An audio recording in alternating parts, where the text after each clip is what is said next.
to speak about Pollock. It says about Pollock.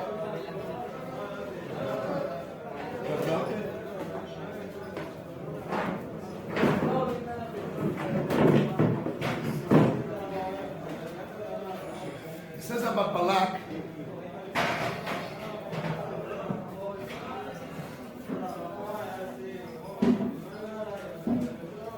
Balak ben Tzipor saw all of the Jewish people looked at Amoidim.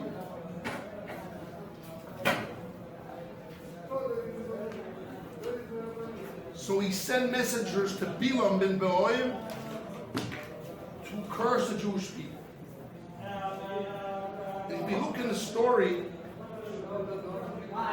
it's brought down that Bilam told him, listen, I cannot do anything unless what God permits me to do. So I need to see what Hashem tells me.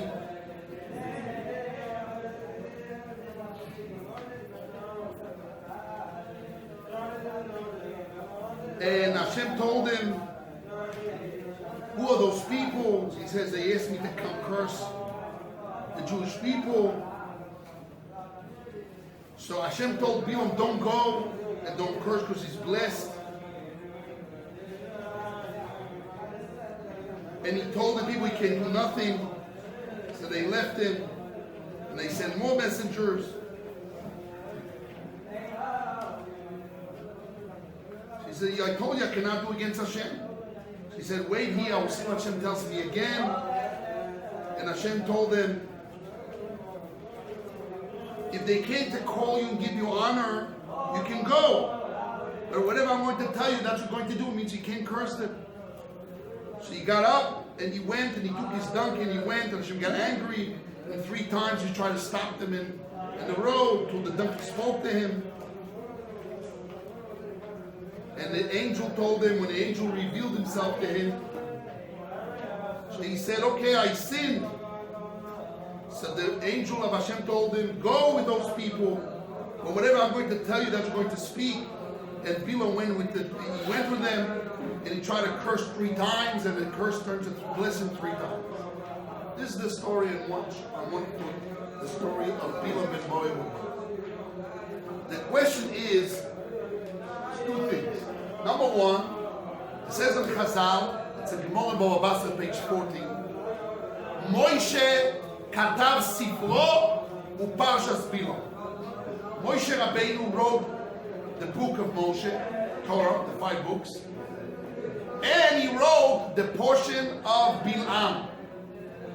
The question is, what is this extra from the whole Torah that the Gemara divides the 2? Moshe Rabbeinu wrote the Torah, it says Baba Botzer, page 14b, plus Moshe Rabbeinu wrote the portion of Bilam. What's special about portion of Bilam that Moshe Rabbeinu wrote? So the simple understanding is, that's the beginning point before we're going to try to investigate and understand what was wrong with Bilam. But it has to be that definitely Bilam was a prophet. So maybe Bilam, whatever he said is what Bilam said. The Torah says, the Gemara says that. Bilam could be spoken Midianite, spoken Arabic, I don't know what he spoke, another language. But Moshe Rabbeinu wrote with his own prophecy the way he understood the story of Bilam, and he wrote in the Torah, and it has the Chalois name of Moshe Rabbeinu. So if this Moshe Rabbeinu speaks about Avraham Avinu, which was before Moshe, so definitely before Moshe Rabbeinu wrote it. Because it happened before Moshe. So he told us what happened with Avraham. But Bilam lived in the time of Moshe Rabbeinu. So as the time of Moshe Rabbeinu, maybe this is the prophecy of Bilam, is the words that Bilam said, and it was just copy-paste to the Torah. Because a prophecy is prophecy. The Gemara says no. Moshe Rabbeinu wrote the whole Torah. Whatever happened in his time, he wrote the Torah and prophecy. And whatever happened before Moshe Rabbeinu, prophecy of Avraham Avinu, Yitzchak and Yaakov, when Hashem spoke to them, whatever it was, It's before Moshe Rabbeinu wrote it. And even Bilam that happened in his life, that's obvious. But even the Parsha of Bilam and Rosh, which lived in this time, and Bilam had his own prophecy, and he was equal to Moshe, as the Gemara says, the Chazal teaches that Lo Yikom B'Yisrael K'Moshe Hoy. The Gemara Darshan, nobody got up like Moshe anymore, but that's only by the Jewish people. The Gemara Sanhedrin says. But really, Moshe Rabbeinu, but Bilam was equal to Moshe Rabbeinu, was equal to Moshe in prophecy. Which means Hashem decided, even though he wasn't proper, he wasn't going to have the same capabilities, physicality, as a vessel to hold such prophecy. Moshe Rabbeinu worked on himself to be an honor to hold such a prophecy. But as a maton, as a gift, Hashem gave to Bilam because he wanted a balance between the Jews and we spoke about it many times. Okay. So when it says Moshe Rabbeinu wrote Parshas Bilam means the way it's written with the Chaloi Shem of Rosh means, which means the understanding and the prophecy of Moshe Rabbeinu. The words of the prophecy of Bilam is not necessarily what Bilam words he heard, but that's the vision, the way Moshe Rabbeinu visioned from Hashem, what Bilam visioned, and this is really the words of Moshe Rabbeinu saying what Bilam visioned. Okay, that's very important. That's what Bilam was saying. So all that is Moshe Rabbeinu. So obviously, this Moshe Rabbeinu wrote it. In those words, Moshe Rabbeinu explained to us the depths of the story. So now we know the Rambam says that Hashem doesn't give prophecy only to someone which is complete with chokhmah, complete with wisdom, and complete understanding and balance. So Bilam was a balanced person and was able to receive Hashem. Okay, maybe it wasn't like Moshe Rabbeinu, but obviously it had to be some level in order to Hashem should be chosen him from all the goyim to serve us to have the prophecy. So how can Bilam, all along, when Hashem told him the prophecy not to go and he went, he says, if you want to go for your own benefit, go. And he went, and the angel tried to stop him, and he went. And he tried to curse him, and he tried to curse to bless him 3 times. What's wrong with him? Why can't he understand that Hashem doesn't want him? What's going on? There's something in essence that I'm missing, and we didn't understand. So I want to explain this.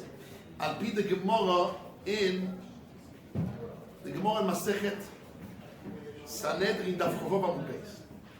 The Gemara talks about Sanhedrin page 26b. The Gemara says that there's a list who is considered pasul edus, who is cancelled to give testimony. So one who does sins, certain sins, is pasul edus, which sins, the Raisa sins, rabbinic sins. So the Gemara brings a story. Anu kiburoi, those people which buried people. They're buried, Chevei Kadisha, burying people. They're burying people. Not even Chevei Kadisha, workers that they dig the grave. Grave diggers. Anu kiburoi, those grave diggers. Some Jewish guy died, and the first day of Atzeres, the first day of Yom Tov of Shavuos. And they went ahead and they buried this Jew on Yom Tov. They dug the ground. They made a grave. They put it as obvious like a malach. That's definitely a malach. What? Second day of Yom Tov. Second day of Yom Tov, we allowed. Al pi halacha. First day, you're not allowed. They did it. So they wanted to use them as testimony, as witnesses for testimony. So they came in front of Rav Huna ber Yebrei Rav Yoshua. And he said, they're kosher. Achshirinu Rav Huna ber Rav Yoshua. He said, they're kosher. Why? The Papa told him, what do you mean? They broke their Yom Tov. They buried a guy the first day of Yom Tov, not the second day, which is rabbinic. Okay, so we allowed them.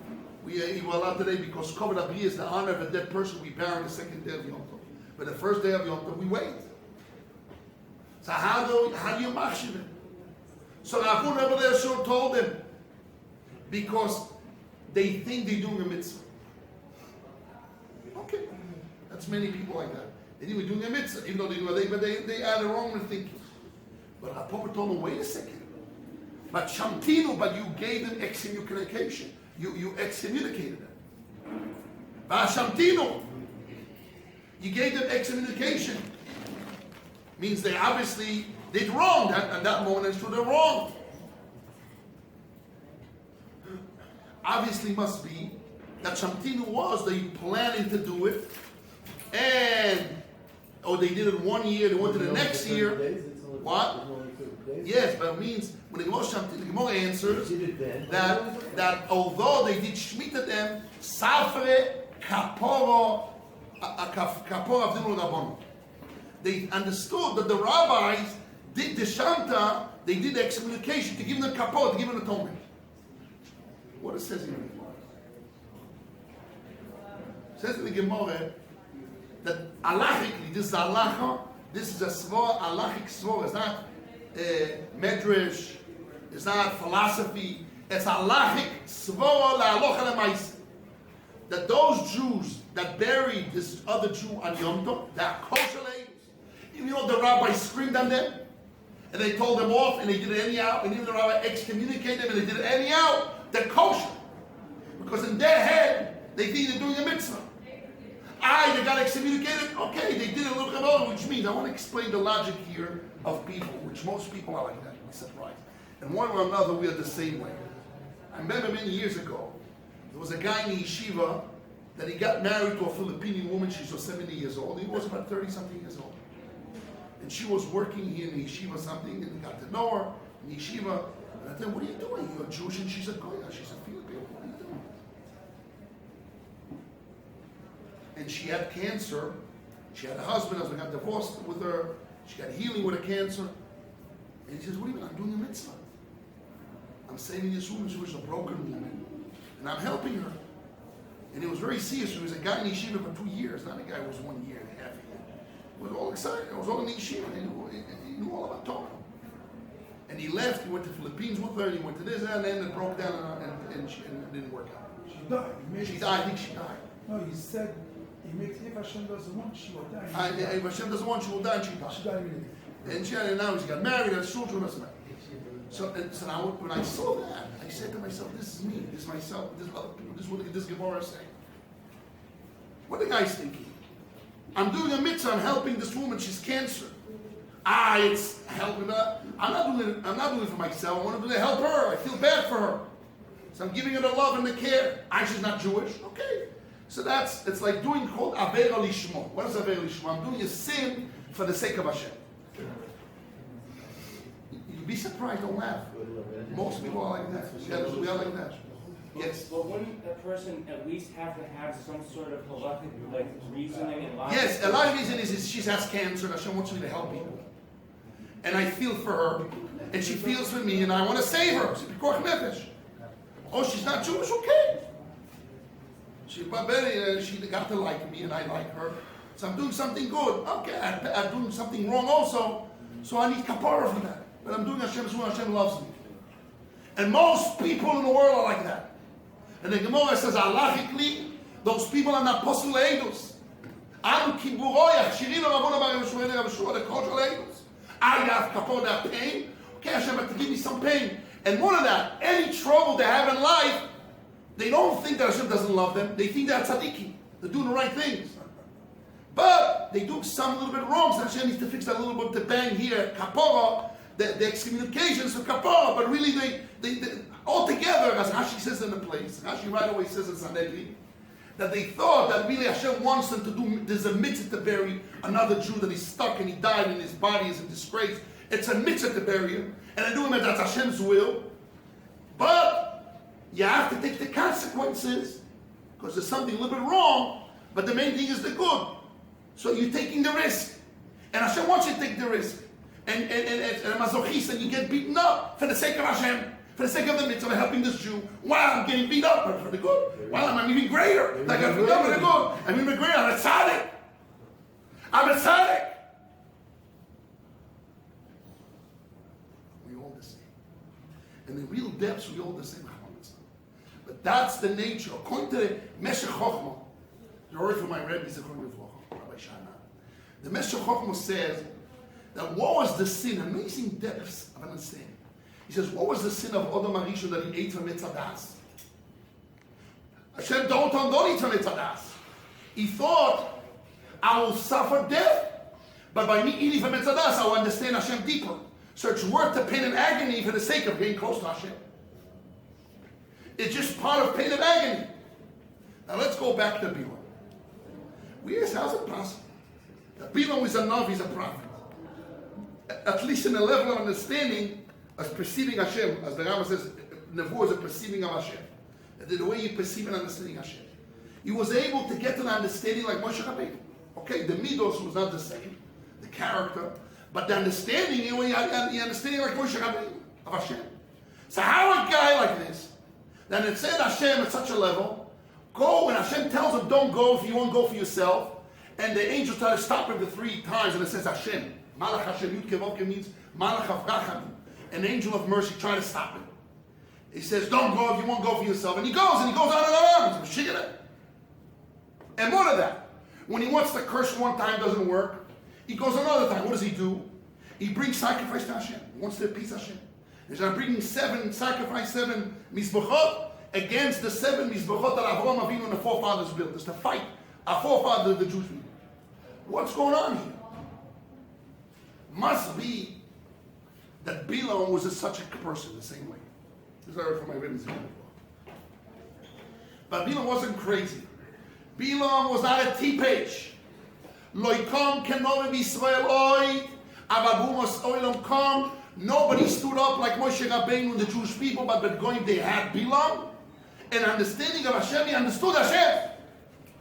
And he thought himself that all this agony is a test from Hashem. And I want to explain this concept. Avraham Avinu, Hashem tells him, go slaughter your son Yitzchak. Do Akedah Yitzchak. Tie him down and slaughter him. It says in the Medrash that when he went, the serpent stopped him many times, tried to stop him. The river, and he almost drowned. All Medrash. So what Avraham Avinu is thinking, Hashem told me to do. See, he's giving me test that I have to fight it and slaughter my son, do Hashem's will. Bilam understands, although Hashem loves the Jewish people, but the Moabite also have the right to exist in the world. God doesn't create junk. If God created the Moabite, they have rights to exist. And they're also children of God. And also God loves them. And since God's loved them, my responsibility as a prophecy of the nation of Moab, my job is what? Is to pray for them and to push for them, for their benefit. That's what Hashem wants. Hashem doesn't even love the Jewish people, he also loves them. He loves them maybe more. But it doesn't matter if he loves them more, doesn't mean we don't have rights to exist. And more than that, since we have rights to exist, God wants me to pray for them. He wants me to push for them. And if all this and all the trouble and all the stumbling that he does is not a contradiction to what I need to get to. Or whatever more I have, when Hashem didn't tell me, don't go. He says, you want to go for yourself. What is he really hinting me? 2 ways. Hashem telling me, don't go. But maybe he's telling me, don't go to make it hard for me, or with donkey, what? In order for me to push harder. And I have to pray to Hashem harder, like somebody's sick, Chaz v'sholem. He prays to Hashem, suddenly the doctor says, it's worse. I mean, he said, he goes to the Rabbi, what should I do? Hashem wants to test you, to break more your heart, Hashem. Pray more. Pray more. Getting worse. Pray more. Hashem wants Hashem. You go to Hashem loves you. Pray. Hashem loves the prayer tzaddikim. So he wants to hurt you more to come to Hashem more. Or if it doesn't, that's the tachlis. And he wants to pray. That's what your tachlis. So Bilam was not stupid.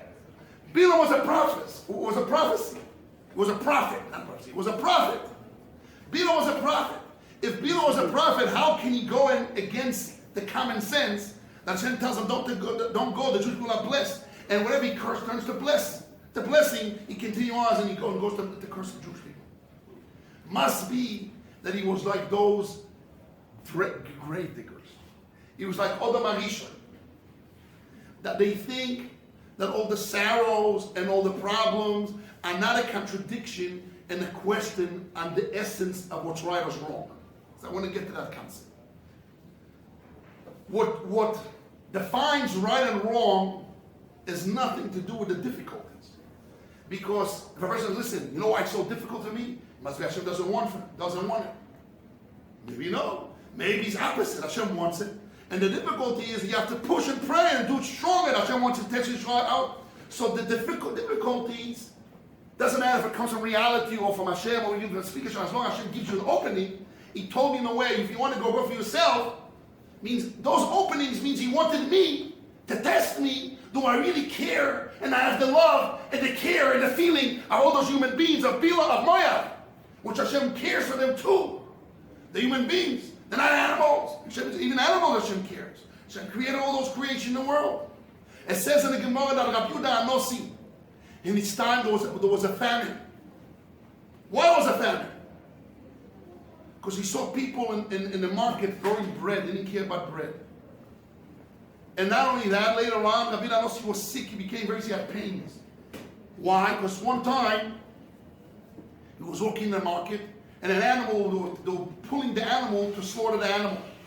And the animal saw a big rabbi with a big coat. So the animal ran and covered herself under the coat of Rabbi. So Rabbi pushed away the thing. Yeah, you need to go to be slaughtered. What are you pushing yourself on me? So the Gemara says that because Rabbi didn't have the feeling for an animal, that it pushed herself. What do you mean? Any other animal has to be slaughtered. But gently give her a kiss, give her a feeling, but what can I do? You have to go to slaughter. The owner bought it for you for slaughtering you. That's your job, to elevate the human beings with the same blessings to Hashem and to sustain the people. He pushed her away. He had the feeling. So because of that, Rabbi Yehuda Anosi got punished. So what do you mean? We're obligated now to Hatzal Balechayim. You have a whole big city. And that's what the Torah says. When Moshe Rabbeinu wrote the story, he wrote it very carefully. Look carefully, around out the time. But point by point, when Balak took Bilam, he took him to Kriyat Chutzot. Every time before he cursed, he showed them the whole big city of Moab. That's what Rashi says. Careful what Rashi says. Many people live in this city. What are you trying to say to him? Here, all those people need mercy. And your job as the leader of the nation, God wants you. Although He loves the Jewish people, doesn't mean you have a right to exist. And Hashem wants you. And maybe if you succeed the test and you pray harder and you show that you really love Hashem and you trust in Hashem by praying to Hashem, Hashem will have mercy and will somehow save us. But Bilam did more. Bilam just didn't pray to save himself. His midos went up ahead and he asked for the destruction of the Jewish people. But even that, I want to destroy them not because I didn't want to destroy them. I want to save my people because that's my job. So I need to do my job. Everyone has to fight for his own existence because Hashem loves everybody. This is what Moshe Rabbeinu wrote. Moshe Rabbeinu wrote the Torah and he wrote Parshas Bilam. Moshe Rabbeinu wrote Parshas Bilam to show that when Hashem gave all those openings, it's because of the and the way a person wants to go, Hashem lets him to go. And really was wrong to go. And all those stops that Hashem did for him was in order to save him mercy, to save him the wrong way, because his essence and his meaning was wrong. But Bilam, his wisdom, tricked him against his character. And the character tricked his wisdom. And he retranslated the story that all those openings is really Hashem is opening not to mercy to stop me, to give me the opening to understand that I need to do my duty and push for more and ask Hashem for more. This is really who ourselves. This is like those grave diggers. We are grave diggers. We many times do things and we translate. Everybody knows he got punished here, hurts him in the hand here. He knows if you have a relationship with Hashem, you're aware of yourself. You always realize they did something wrong, and that's why Hashem gives a little bit of hard time here and there. If you're aware of your life, the person has a relationship with Hashem, most people are like that. They understand Hashem. Hashem speak to them with the self-awareness of Hashem. But what they cheat themselves, like those grave diggers. It's only that, but really I'm good. I'm pushing it. I need to push it. I need to pray for more. You see what it's like, please Hashem, give me this girl. This girl, they touch her. She's knee up. Give me. She's a bad girl. She's doing you. It's wrong for you, this girl. Who knows, whatever. Please, I want money. I want money. Gives you this wrong guy, type, cover. Who knows, arrogant. Give me. No, the arrogance is only surprised I get punished a little bit for the arrogance. But I knew that Hashem. We are the same. We're the same guys. The same people like Bilam. We are grave diggers and we're Yeshiva Bochim, all the same. We have to learn from this. Moshe Rabbeinu wrote in the Torah. It's not only to teach us the balance that Hashem had, that He only gave prophecy only for the Jews, but He also gave for the Goyim. It's also to learn for ourselves What was the mistake of Balaam? That we should not follow the same mistake. Should